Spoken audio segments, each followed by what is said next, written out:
Voilà. Ça n'a pas manqué, ça n'a pas manqué. Hein. Premier match de 2024 du FC Barcelone, premier match de merde, première pure. J'allais dire défaite, mais c'est une victoire qui pour moi a un goût de défaite en fait. Voilà, t'as gagné 2-1 à la dernière minute sur un penalty très généreux, on aura l'occasion d'en parler. Et là, premier match en 2024, le retour du Xavi Ball. Ça faisait 2 semaines que j'étais tranquille. Ça fait 2 semaines que nous, les supporters du Barça, on était tranquilles. Voilà, on s'était fait taper par cette belle équipe de Girone. Tu fais un match nul dégueulasse face à Valence. Donc t'as fini l'année, tu t'es dit c'est pas grave, il y a la trêve. T'avais un petit peu oublié les problèmes. T'avais un petit peu oublié les problèmes du FC Barcelone. Moi, en ce qui me concerne, je m'étais un peu focalisé sur la CAN. Et là, ça arrive. Déjà, tu sais qu'il n'y aura pas de recrue à part l'arrivée un peu plus tôt de Vitor Roque.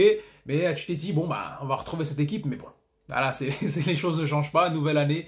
Here we go again. Same shit. L'équipe du Barça qui a toujours été, qui n'a pas été très impressionnante en cette année, bah, a continué à commencer 2024 sur sur les chapeaux de roue, quoi. Équipe dégueulasse. C'est l'une des premières, je crois que c'est l'une des premières mi-temps les plus dégueulasses que j'ai vues de ma vie. Voilà, donc 0 tir en 45 minutes. Je te rappelle que Las Palmas, qui est un mauvais adversaire, hein, voilà, c'est pas incroyable. Hein, il y avait tout qui était réuni. Hein. Tout qui était réuni, ils avaient pris du repos. Nouvelle année, t'es à 10 points. Donc là, là franchement, t'es dos au mur. T'es à 10 points provisoirement du premier. T'as Girone qui vient d'éclater l'Atlético de Madrid. Le Real Madrid qui, même avec 15 000 blessés, réussit à gagner les matchs et à enchaîner les victoires. Donc t'as pas d'autres moyens de te relancer en fait. Il n'y avait pas d'autre chose pour plus te motiver que ça. Ah, tu fais un match éclaté face à une équipe éclatée, 0 tir en 45 minutes. T'as rien produit, quoi. Las Palmas a 7 tirs à la mi-temps. T'as un truc de bien, t'as la possession. T'as 55% contre 45%. Voilà. Donc avant, quand Xavi disait c'est pas grave, on a les XG, c'est juste un problème de confiance des joueurs qui doivent maintenant concrétiser les expected goals, là t'as quoi là? Parce que 0 expected goals, hein, t'as 0 tir, quoi. C'est 0 tir, quoi. Il n'y a même pas un mec qui a tenté une frappe à 30 mètres, t'as histoire 2, quoi. Tu le vois quand tu joues, ça fait une demi-heure qu'on tire quand même. T'as une demi-heure qu'on fait rien, faudrait quand même tenter une frappe. Rien, quoi. Rien, quoi. L'une des premières mi-temps les plus dégueulasses que j'ai vues, j'ai même pas envie d'aller vraiment dans la liste, c'est vraiment juste donner mon ressenti parce que ça m'a complètement fatigué. Première période où tu te fais tourner, tu prends un but. Dès le début, tu as Cancelo qui est au sol, apparemment les croisés, donc tu vas aller le toucher. Enfin, apparemment les croisés, non. Ils lui ont fait le test pour voir si c'est pas les croisés, histoire de t'en rajouter une couche. Tu sais, on sait jamais si ton début d'année c'était pas un peu de la merde avec le Barça, bah je t'en rajoute une couche. À la fin, on nous a dit que c'est pas trop problématique normalement, donc on va dire qu'Inch'Allah, on espère qu'il n'y a rien de grave pour Cancelo. Parce que c'est ton meilleur joueur, avec Frenkie de Jong, Gundogan, donc tu as de bonnes individualités, mais encore une fois, il n'y a rien qui est retranscrit, et c'est pas, ce débrief-là, tu auras l'impression de l'avoir vu plusieurs fois cette année, en te disant à chaque fois que ouais, il n'y a pas de travail, qu'il n'y a pas de circuit de passe, il n'y a pas d'identité de jeu, ils savent pas ressortir, et qu'individuellement, tu as de bons joueurs.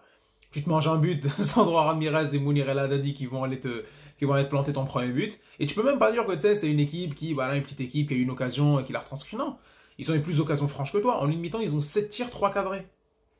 Et tu les exploses même pas à la possession, hein, c'est 55-45, hein, et t'as 0 tir, encore une fois. Donc tu finis une première mi-temps complètement éclatée, avec un Lewandowski absent, une défense qui a du mal à ressortir la balle, un milieu de terrain qui ne se comprend pas.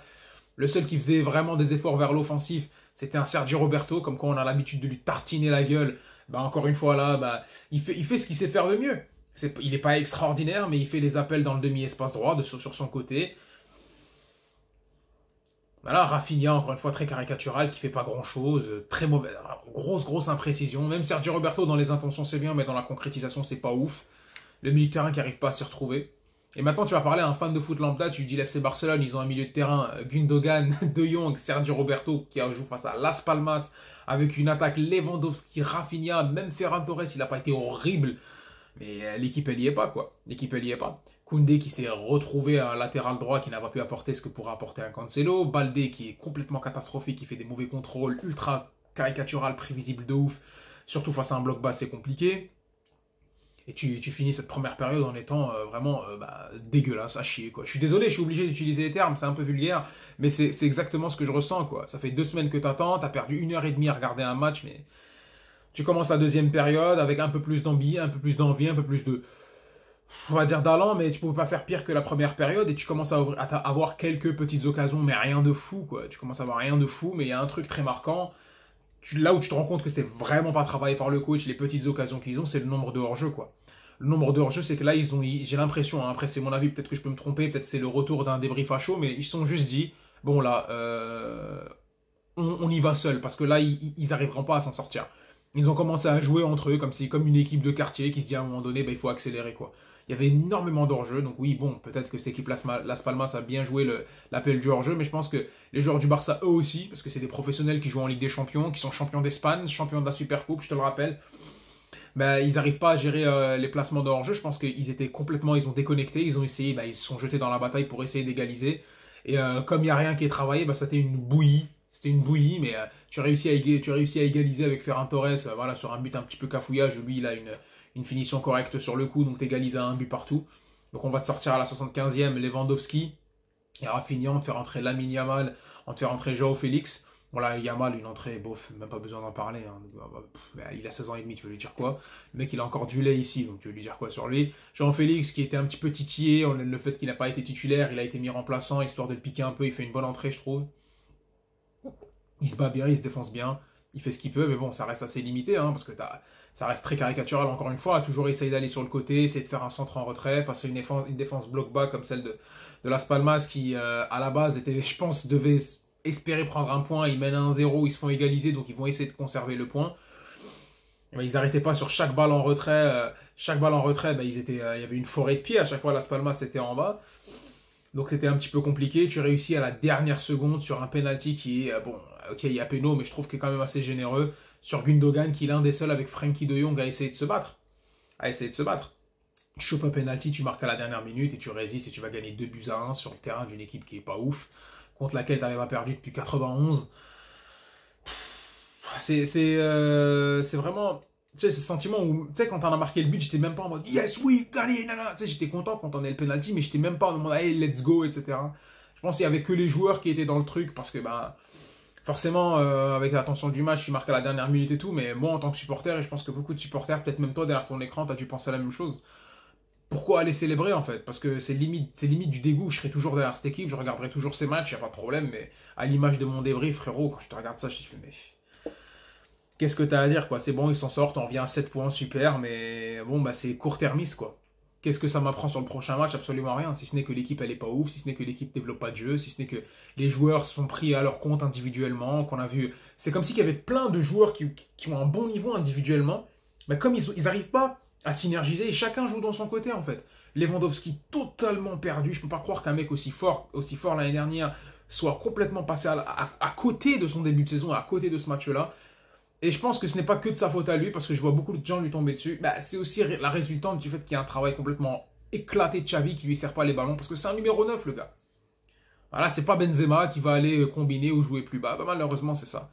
Voilà, t'as un De Jong, t'as un Gundogan, t'as vu des Rafinha, t'avais Ferran, t'avais peut-être la défense centrale qui chacun a essayé de jouer, un petit peu symptomatique de cette équipe qui doit s'en sortir individuellement et encore plus individuellement parce que tu n'as même pas un cadre bien défini, ils sont complètement perdus. Araujo, je l'ai vu en ailier gauche, alors que c'est un défenseur axe droit à la base, tu vois. Essayer de faire des débordements, des centres pour essayer de sauver cette équipe, tu t'en sors à la dernière minute, mais bon. Encore une purge de plus du FC Barcelone, je sais pas qu'est-ce que ça va être, on attend le prochain match, ça va être un match en coupe normalement, donc on attend le prochain match, comment ça va se passer. À côté, tu as des joueurs qu'on a complètement défoncés l'année dernière, à l'image d'Eric Garcia, d'un Pablo Torre, qui sont en train de revivre, ils sont en train d'exploser à Gérone, parce qu'il y a un cadre, parce qu'il y a une dynamique, parce qu'on leur dit quoi faire, parce qu'on exploite leur potentiel. Et la question de Xavi au FC Barcelone va commencer vraiment à se la poser, même si Laporta ne veut pas vraiment, parce qu'on sait que c'est politique. S'il n'y avait pas un enjeu aussi gros politique, je pense qu'il l'aurait dégagé. Mais on sait que sortir Xavi, qui est une figure du Barça, il y a les élections l'année prochaine, il ne veut pas se mettre à dos une partie des coulisses, ce que je peux comprendre. Mais là, il faudra vraiment se poser la question, parce que là, le Barça, bah, en Ligue des Champions, c'est Napoli, même si c'est pas, on en a déjà parlé, c'est pas le tirage incroyable, on ne sait pas ce que ça va donner.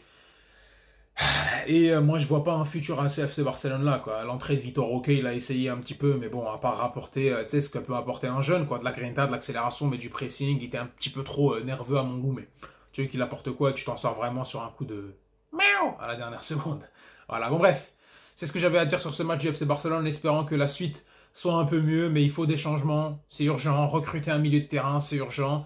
Et commencer à considérer vraiment la place de ce coach-là. Ça me fait du mal parce que c'est l'un de mes joueurs de l'histoire du FC Barcelone préféré, mais bon. Meskin Club, comme on dit. Bref, on se voit très très vite pour une nouvelle vidéo. Keep the faith.